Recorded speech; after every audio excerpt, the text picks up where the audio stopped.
Okay, so welcome to Emil Smolovka. He represents Megabit.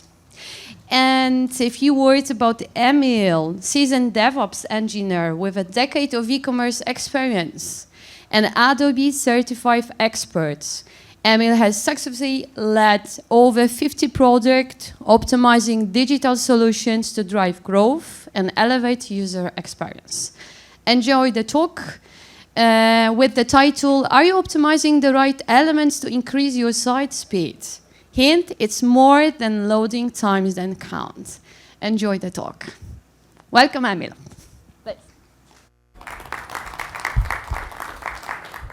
Hello, everyone. How do I do this? So, I'll be guiding you on a journey about importance of speed in websites. What kind of speed are we talking about? Let me give you an example. So, imagine buying a brand new sports car that can go to from 0 to 60 in like a few seconds. But what if it was dark out at night, or their streetlights are not working, or the weather is bad, or there's a lot of potholes, or I don't know, the road is very wavy? Could you still go that fast? You couldn't. Now imagine that brand new sports car is your e-commerce store, and the customer is the driver. Your core web vitals are passing, your page speed is up to date, but how fast could the customer go? Currently, people focus only on the usual suspects: Lighthouse scores, core web vitals. User experience matters as much. Can customers in your store find what they're looking for? When people come to us, they're mostly fixated on core web vitals and Lighthouse, but from my experience, that's just one part of it. It's also important to improve upon things that customers are more focused on. We'll be talking about two aspects: speed of finding and speed of ordering. These can affect how fast the customer can find a product, finish the purchase. You'll gain context as well as practical tips on examples of good practices. Before I start, I would just want to introduce myself. I am Emils. I am from Latvia. I've been in the e-commerce industry for about 10 years and more than 6 at MageBit. I'm currently the tribe lead developer, overseeing and managing multiple teams. I've been involved in launching around 50 projects, from industry leaders like Snap-on to niche businesses like Koning in Belgium. And I've worked on more than 100 projects improving their performance. And this slide is a bit outdated. I'm now an Adobe Master Architect. Yay. Let's start off with the speed of finding. So, the speed of finding is the time from when the customer opens up your e-commerce store to the time that they add a product to the cart. And as an example, there's a clothing store, that sells specific t-shirt with a specific graphic. And you go into their website and it's like, the menu is not really good. You cannot find the category which you're looking for, and you go somewhere and there's a category named shirts, and in there's like polos, t-shirts, button-ups, but there's no subcategories for it. The layered navigation doesn't have a color bar, or I don't know, when you search for a green t-shirt because that's what you're looking for, you get a red polo. Would you consider that speedy? I wouldn't. And yeah, we'll be splitting this up into like 3 segments. One is categorization, one is search, and one is layered navigation. We'll start off with categorization. Categories are one of the most important steps in finding what you're looking for, because without categories, where would you look? Bad category tree causes confusion in customers because they won't be able to browse as you or they have intended. We need to consider both desktop and mobile navigation, as both are important, especially in 2024, where most of the purchases are a mobile purchase. Here we can see a category, a menu with like 2 levels, 2 rows of items, and when you hover over it, you even see even more items that have more hidden drop-downs. The customer will be confused, and you don't even see all the options out of the box. The category tree has to be easy to understand.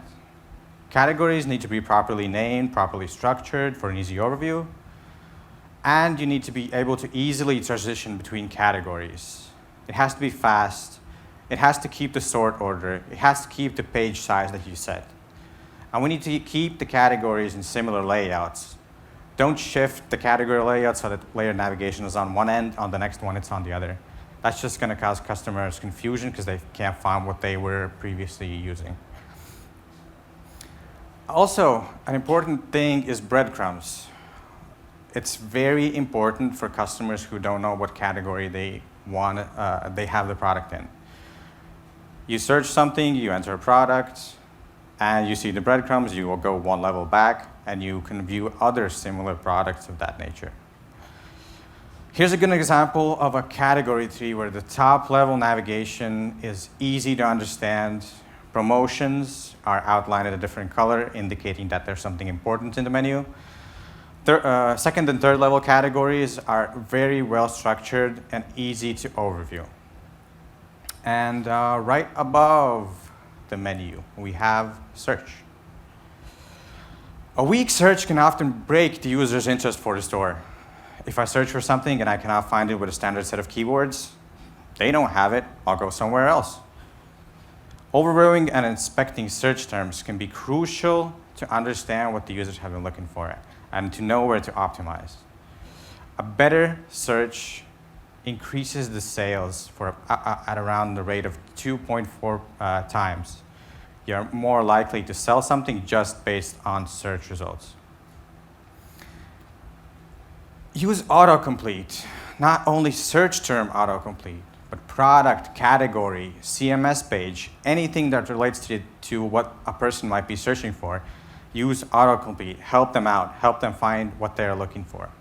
Advanced search extensions like Clevu offer all of these with a lot of customization on what to display. Properly configuring search attributes is also extremely important, but there's a caveat here. You don't want to overdo it by making everything searchable because that's going to impact the results you'll see in the search. Also, prioritize, use search weights. And these search weights need to be configured per your brand. For example, a car parts store. The most important thing for them, part numbers. The most important thing for a clothing brand might be the style of a t-shirt or the product name. So that needs experimenting to see what's the best for you. Here's a good here's an example of Venta theme. We created this as a Magento 2 front-end theme. Before searching, we were able to see popular search terms and recently viewed products. Upon searching, we can see autofill of categories, products, attributes. And when going to the search results page, also we see a well-structured product grid, layered navigation, and also we can see relevant search terms at the top. The good thing about the relevant search terms here is that we can pre-screen them to see what the customer will experience when he uses these popular search terms. Some things to track when tracking searches: how many times customer searches until they find what they're looking for. A high number of searches might indicate that an optimization is needed for a specific keyword. Next up is search abandonment rate, where the amount that the customer leaves your store after not seeing what they searched for.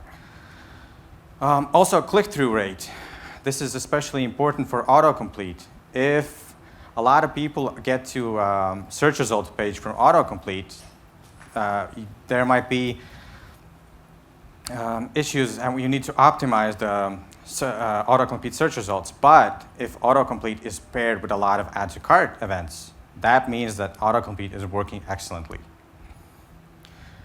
When people are not using the search, they use layered navigation to find exact products that they need. We want customers to refine what they see in the category view, but we don't want to give them too much available options, especially if the options are rarely used. You need to show only relevant attributes for a specific category.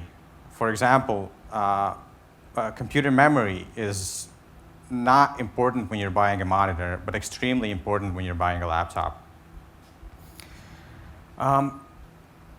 We need to allow users to show more.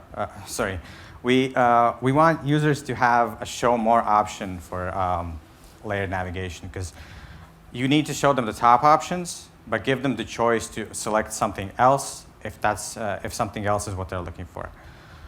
Also, properly displaying layered navigation attributes, like the price. It has to be a slider, but it has to have inputs underneath. And for example, screen size. It can be a slider, it can be checkboxes, depending on what the business needs are. We need to also group similar values. I've seen stores where there are 40 green colors. Do you want to check all of them if you want a green t-shirt? Most likely not. So consolidating colors, consolidating sizes will help a lot with when the customer tries to refine what they are looking for. Now we're going to talk about speed of ordering. Speed of ordering is the time when after a product has been found until the customer finishes the purchase. This can impact the way the customer goes from being a window shopper into buying. What if the customer found what they're looking for, but they need to add like 5 confusing options, and then when they go to the checkout, it asks for the social security number? I don't think I would do it. Product page is the key of viewing all information about the product. But it cannot overwhelm the user. It has to be simple, but display enough information to keep the customer informed. If the product has options, pre-select the most popular options, and give them a simple way of actually understanding what these options do. Give them calculators, give them size guides, give them something similar so they understand that the product that they are trying to buy is the right thing for them. When talking about metrics, we can track the average time in the product page and the add to cart events. Both together can indicate that the product page content aligns with what the user is expecting. Metric HQ indicates that time is roughly around 52 seconds. If the average time on the page is below, it might indicate that the product page is not of quality. But if the time is low but is compared with a lot of add to cart clicks, it indicates that it's structured, understandable, and the user can find the relevant information quickly. When gathering these metrics, we can examine what needs to be improved for the product page for the customers to put the items in the cart quicker and more frequently. Checkout is one of the most important parts of any e-commerce business, as that's where the customer ultimately decides if they're making a purchase or not. Giving customers the options that they want, but not overwhelming them, is difficult. Looking at the numbers from Baymard Institute research, 22% of customers abandon the checkout because it's complicated. The checkout has to be easy to understand and easy to use. The more fields, the more information you have to put in, it just complicates it. Reduce the number of fields. If, for example, you're using a shopping method like click and collect, you don't need their address. They're gonna come and pick it up anyways. Still, guest checkout is the way to go. Do not force customers to register or log in to make a purchase if your business doesn't depend on it. If your business requires customers to be authenticated, make it easier for them. Add a password field in the checkout, or offer registration post-purchase, or just automatically send them an email like, here's your email, here's your password, you can now log in. This is a graph of what the customer has to go through when using the checkout. We can eliminate blocks like logging in simply by allowing just checkout. And each of the steps we simplify, the quicker the process is going to be, and the customer is more likely to finish an order. For one-step checkouts, it's a bit harder to track, but because the customer can jump from one block to the other, but it's still doable and it still can be implemented, and it's a viable metric to see what to improve. Next is Express Checkout, which offers like single button purchases where the address is provided by the service provider like PayPal or Apple Pay. We can still offer choices in Express Checkout like shipping method variations. And these buttons for Express Checkout don't belong only in checkout. They can be in the product page, they can be in the cart page. A good example is Amazon with their Buy Now button on the product page, because everybody uses that. And regarding quick orders, they will help returning customers to find the product that they already have and purchase it again at a rapid speed instead of browsing the catalog. We want to experiment to see what brings us the best results. For some, it might be that the product page must contain more data than others. But this can be based only on gathered metrics and customer feedback. Adding tracking in places where you feel like there are pain points in your store. This will help either to confirm or deny these suspicions and act accordingly. Using search terms to see what the customers are looking for and what to optimize.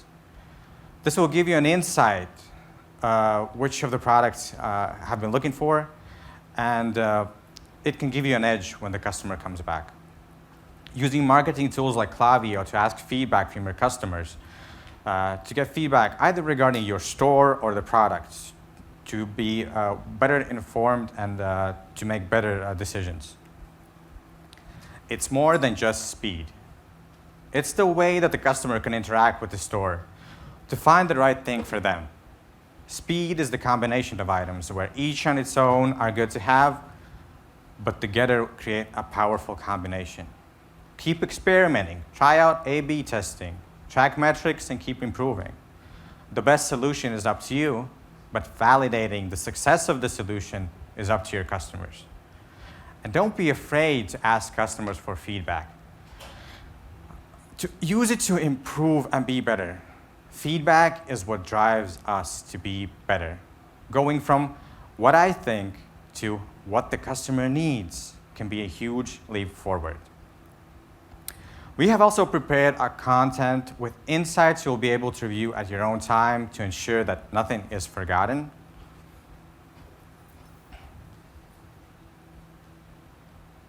Yeah, this is a slide where you need a slight pause.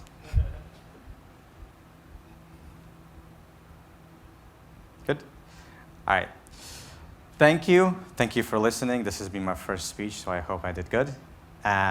You can contact us either in our booth, MageBit booth, or you can add us on social media and ask more information.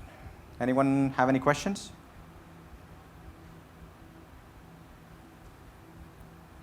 Yes? So maybe not question, but definitely comment. I really liked your presentation. You focused on something completely different from what we see from conference to conference. And I definitely feel like you should appear on more conferences, especially in Europe, because people are not aware, and that's a good point. That's the good direction. It's on the very beginning, I would replace this cool car with poor BMW car, and maybe your car is fast, but it's ugly, and none of the normal girls would join you in this car.